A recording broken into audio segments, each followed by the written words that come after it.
Uyur idik uyardılar. Uyur idik uyardılar. Diriye saydılar bizi. Koyun olduk ses anladık.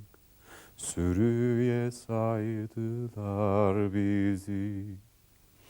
Koyun olduk ses anladık.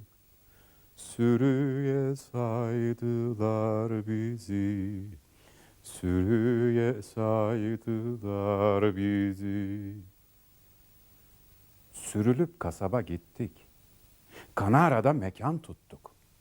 Didar defterine yettik. Ölüye saydılar bizi. Halimizi hal eyledik. Yolumuzu yol eyledik. Her çiçekten bal eyledik. Arıya saydılar bizi. Aşk defterine yazıldık. Sır divanına dizildik. Bal olduk, şerbet ezildik. Doluya saydılar bizi. Bir sultanım eder şunda, çok keramet var insanda. O cihanda, bu cihanda, Ali'ye saydılar bizi. O cihanda, bu cihanda, Ali'ye saydılar bizi. Ali'ye saydılar bizi. Hacı Bektaş Veli'nin uyandırdığı çera etrafında toplanan ve Anadolu'nun dört bir köşesine yayılan ocaklarda olgunlaşarak doluya ve Ali'ye sayılanlar, geleneği yaşatmayı, yüzyıllardır gönülleri ve zihinleri aydınlatmayı sürdürüyor.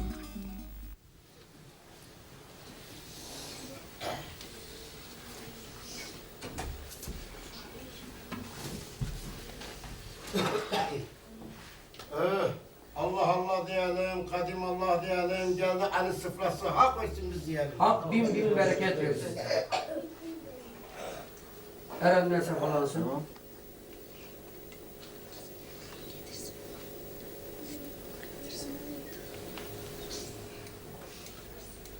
Ocaklar, Alevi Bektaşi geleneğinde önemli yeri olan ve belli başlı bir soydan gelen kişiler tarafından kurulur. Dedelik makamı soy temeline dayalı olarak sürer.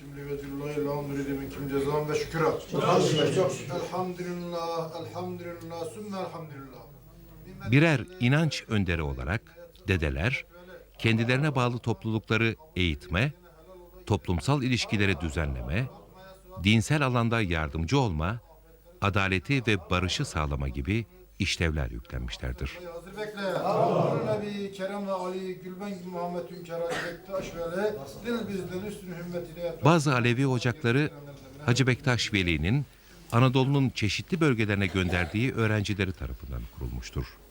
Erenler sefalansın. Hacı Bektaş Veli'yi pir olarak kabul eden Alevi ocaklarının büyük bir kısmı Hacı Bektaş Veli dergahına bağlıdır. Ve çoğunlukla Hacı Bektaş çelebilerinden icazet alırlar. Elinde yoktur mizan terazide hekmesek ne oldu mu razı? Allah peygamber sizden razı olsun. Güçlü bir sosyal örgütlenme kurumu olan ocaklar, el ele, el hakka yöntemiyle birbirine bağlanarak Alevi topluluklar arasında kültür ve inanç birliğini sağlarlar.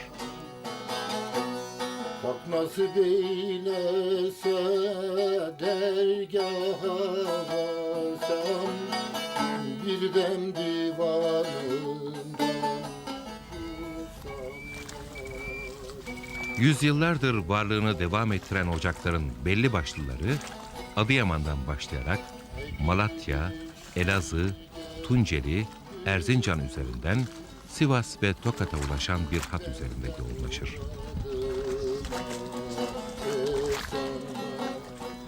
Güçlü olan ocaklar, kendilerine bağlı diğer ocaklar, dedeler ve talipler aracılığıyla geniş bir etki alanı oluştururlar. Kureyşan Ocağı bunlardan biridir. Ocağın kurucusu Hacı Kureyş, kendisine bağlı oymakla Horasan'dan Anadolu'ya gelir ve Nizip bölgesine yerleşir. Başta Adıyaman ve Tunceli'de olmak üzere Malatya ve Erzincan'da da Hacı Kureyş'in soyundan gelen dedelere bağlı çok sayıda ocak ve talip vardır. Adıyaman Besne'deki Uzun Çarşı köyünde yöre halkının Kalki Haydan olarak adlandırdığı İhtiyar Pir Ocağı da Kureyşan Ocağı'na bağlıdır.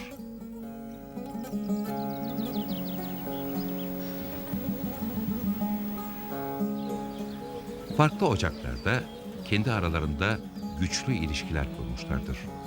Söylenceye göre Baba Mansur'un bir duvara yürüttüğüne tanık olan Hacı Kureyş, "Sen taş duvara can verdin" diyerek Baba Mansur'un elini öper.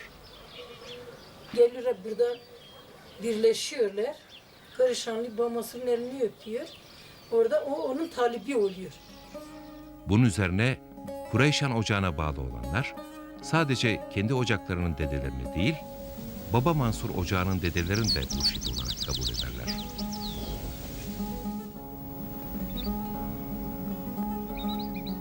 Avuçen Ocağı'nın Horasan'dan Anadolu'ya gelerek Elazığ'ın Sün köyüne yerleşen 4 kardeş tarafından kurulduğuna inanılır. Koca Seyit, Köse Seyit, Mir Seyit, Seyit Mençek. 4 kardeş olarak Horasan'dan bu diyara gelmişler bunlar. Burası da Harput ülkesi dediğin zaman burada yani Hristiyan alemiymiş. Buraları Müslüman etmişler, Alevileştirmişler. Buradan Diyarbakır'a kadar bu çevre olduğu gibi Alevleşmiş. Ama Yavuz Selim'den sonra Gayan kaymış, Alevi köyleri az olarak kalmışlar burada. Söylenceye göre Koca Seyit verilen zehri içer fakat ölmez. Bu kerameti nedeniyle zehir içen anlamında avu içen diye anılır. Ocağın adı da buradan gelir. Avu içenle Üryan Hızır'ın aynı kişi olduğu yolunda iddialar vardır. Ancak Üryan Hızır Ocağı da vardır.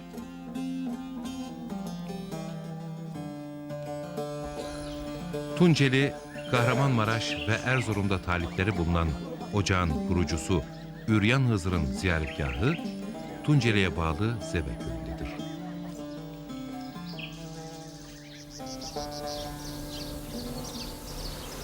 Munzur suyunun süt gibi akmasını sağladığına inanılan Munzur Baba'nın kurduğu ocak Tunceli'nin Gedek köyündedir. Ocağın Erzincan'da da talipleri vardır. Tunceli ve civarı barındırdığı ocaklarla Alevi Bektaşi kültürünü en canlı biçimde yaşatan bölgelerdendir. Sultan Abdalım ister. Pir Sultan Ocağı da bu bölgede. Pülümür'ün Hacılar Köyü'nde. Pir Sultan Abdal'ın soyundan gelen dedelerce yönetiliyor. Bahçecik köyüne yani bulunduğumuz köye mekan kuruyor. Ve mekanı kurduğu zaman öğlen yemeğinde ustalar diyor ki buraya bir ulu direk lazım, büyük bir direk lazım diyor. Çünkü dam bütün bunun üzerine kuruldur diyor. Ustalar öğlen yemeğini yerken diyor siz yemeğinizi yiyin ben geliyorum diyor. Ve İran Horasan'a gidiyor. Bu direği aynı günde getiriyor. Direği yerine kendi eliyle yerleştiriyor. Direği kendi eline yerleştiriyor. Binayı onun üzerine kuruyorlar. Pir Sultan ondan beri burada 15 sene kalıyor tabi. Pir Sultan Abdal'ın Sivas'a bağlı Banas köyünde yaşadığı evin bahçesindeki taşa ilişkin olarak da benzer bir inanış vardır. Söylenceye göre Pir Sultan Abdal bu taşı asasıyla Horasan'dan getirmiştir. Bu nedenle kutsal kabul edilen taş, Banazlılar ve diğer talipler için bir ziyaret yeridir. Aşık Veysel'in köyü Şarkış'ta da Pir Sultan Abdal Ocağı'nın talipleri arasındadır.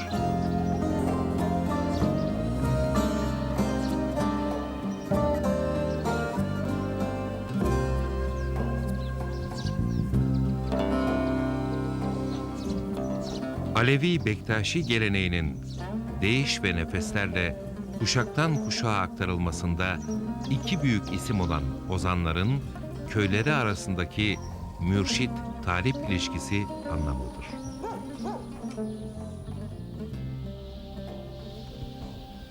Malatya'ya bağlı Arapkir'in Onar köyü, Şeyh Hasan Ocağı'na ev sahipliği yapar. Ocağa adını veren Şeyh Hasan'ın hayatı, Türklerle Ehli Beyt soyundan gelenler arasındaki ilişkiyi anlatır.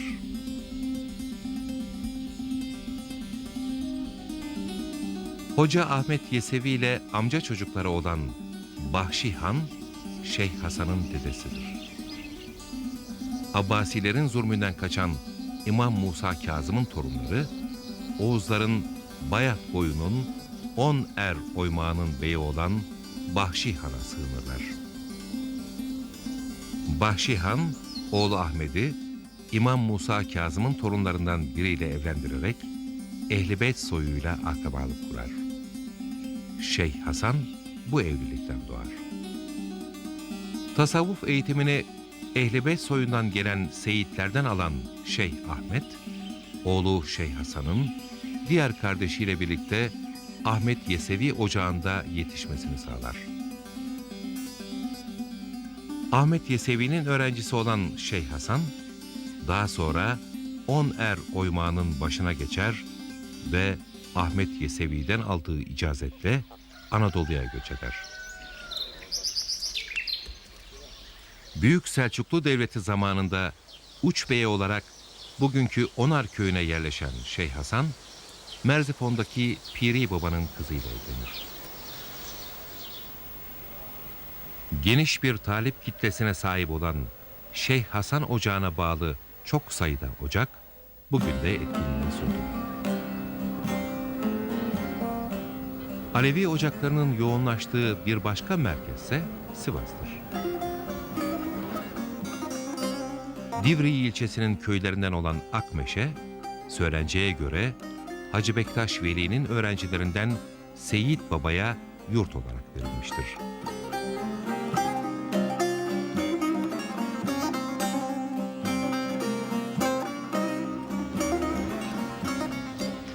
Sivas çevresindeki pek çok köyün bağlı olduğu ocak ve Seyit Baba'nın türbesi, yörenin önemli ziyaret yerlerinden.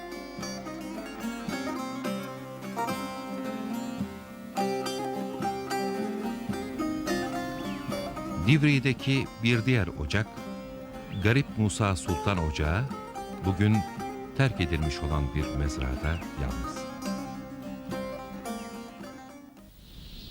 Karadonlu Can Baba Ocağı, Divriği'deki ocaklardan bir diğeri. Bu ocağın talipleri, Sivas ve Tunceli çevresindeki köyler.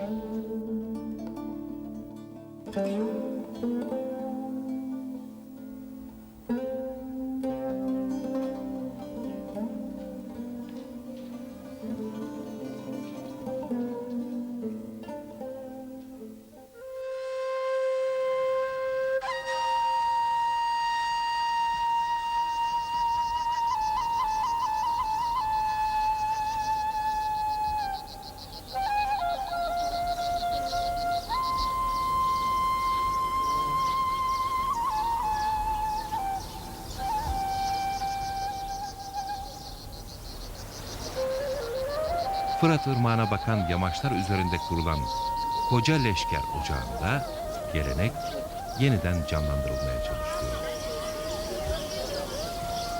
Koca Leşker Ocağı'nın talipleri Sivas, Erzincan ve Tunceli'de yaşayanlar.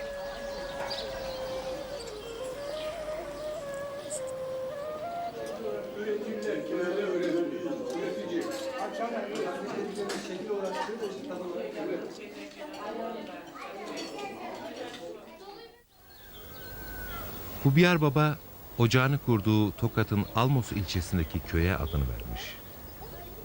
Tokat ve çevresinde etkin olan ocağın kurucusu Hubiyar Baba'nın Erdebil'den geldiğine ve Hacı Bektaş Veli'den el aldığına inanılıyor. Hubiyar, Büyük Türk sofisi ve mütefekkiri Hoca Ahmed Yesevi afatlarından olup Hacı Bektaş Veli Sultan ve Horasan pirleriyle beraber Anadolu'ya gelen evliyalardandır. esas gayeleri insanları birleştirmek, Türkleştirmek, dirlik ve düzenliği sağlamaktır. Biz aynı affadı temsil edip gelenlerdeniz. Anadolu'ya yayılmış daha yüzlerce ocak, Anadolu Alevilerinin kültür ve inanç dünyasındaki varlığının kaynağı. Ocaklar, talipleri arasında toplumsal düzeni ve barışı sağlama işlevinde yüklenir. Anlaşmazlıklar, dedeler tarafından çözüme kavuşturulur. Bakın canlar, dargın küskün varsa barışın görüşün. Saklarsanız kendinizi, korsanız birliği. Geleneğe uymayanlar, huzuru ve düzeni bozanlar, dedeler tarafından toplum huzurunda yargılanarak cezalandırılır. En büyük ceza, düşkün ilan etmektir. Düşkünler cemlere katılamazlar. Birbirinize bir hakkımız, hukukumuz var mı? Yok, eyvallah. Barışmak istiyor musunuz? Demedin mi? Birbirinize kalkın bu karmaya.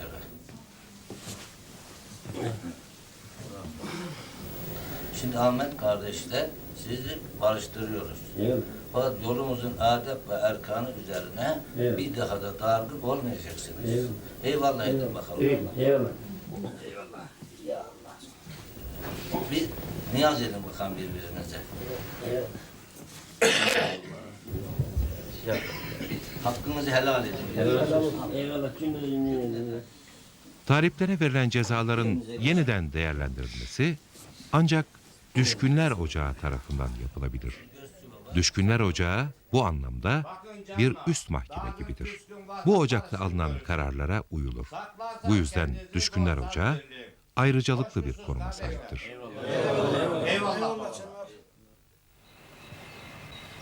Erzincan, Kemaliye'nin Şirinköy'ü Ocak, bu işlevi yüklenen Hıdır Abdal Ocağı'na ev sahipliği yapıyor.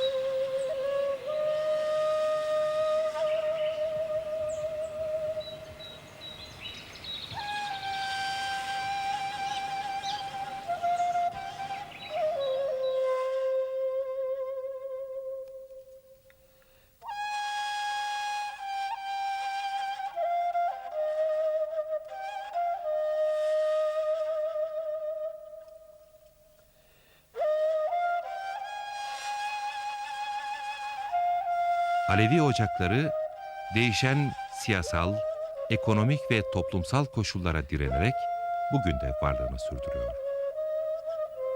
Geçmişte olduğu kadar etkin olamasalar da geleneği yaşatmaya çaba gösteriyorlar. Alevi ocakları içinde farklı bir yere sahip olan tahtacı ocakları ise daha çok Batı Anadolu'da etkin olmuşlardır. Orman ürünlerinin işlenmesi ve ağaç işçiliğinde usta olan tahtacılar Türkmen oymaklarındandır.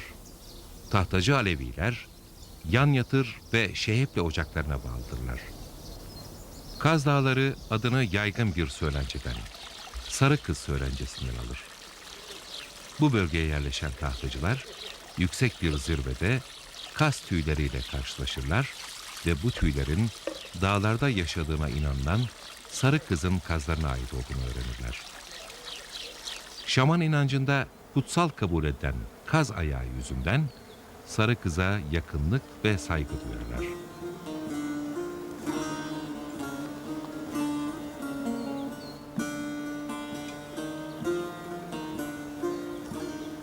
Tahtacı Türkmenlerin bir kesimi yaşamını Kaz Dağları'nın çevresindeki köylerde sürdürüyor.